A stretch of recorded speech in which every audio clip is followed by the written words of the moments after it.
Parshas Noach, October 2014, Shabbat project.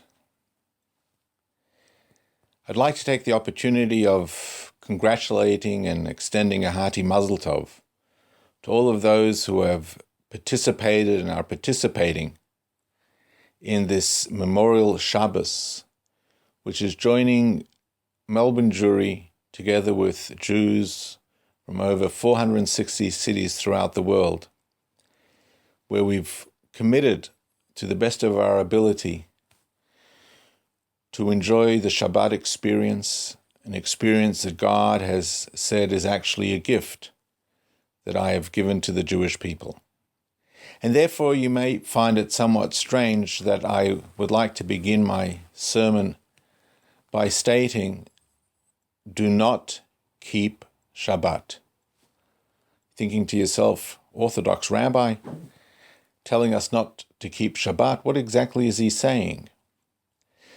What I'm saying is that if one's connection with Shabbat, and this is true not just about Shabbat, but with any level of observance, if it's purely going to be based on that which I cannot do not drive, do not answer your cell phone, do not watch television, or in Judaism in broader sense, I cannot go to McDonald's, I cannot eat non-kosher, then that level of relationship with God is doomed to failure. Similarly, in a sense, in any form of relationship, if a person who's single, they don't have to worry and tell their partner when they're leaving, when they're coming. They can leave dirty dishes lying around for weeks on end. They don't have to pick up their clothes that are lying around on the floor. But as soon as they get into a relationship, then all of these things need to be dealt with. But if it's a relationship that is going to be based purely on the fact that I know I cannot do things, then that relationship is doomed. The reason why I don't do any of these things is to enable myself and my partner to enhance our relationship. Likewise, when we speak about Shabbat, the do-nots are not as an end in itself, but they're simply there to help us appreciate and enhance what Shabbat is all about. Now, the question is, what is so beautiful about Shabbat?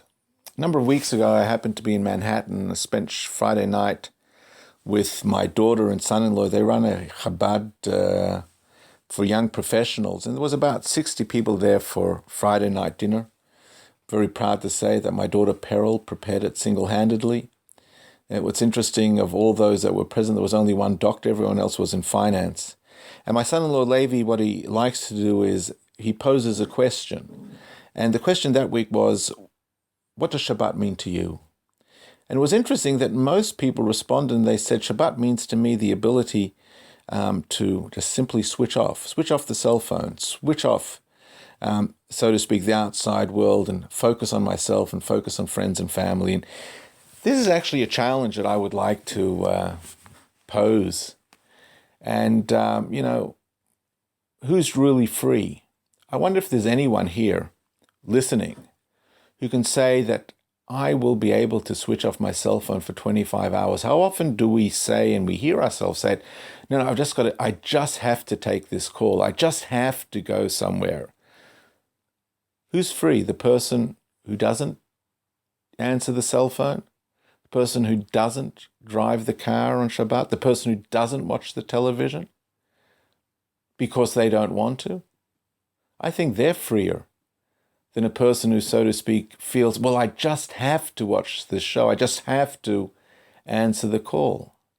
And therefore, when you're walking home on a Shabbat and it's pouring rain and somebody drives past and they look at you and they think, why is he walking in the rain?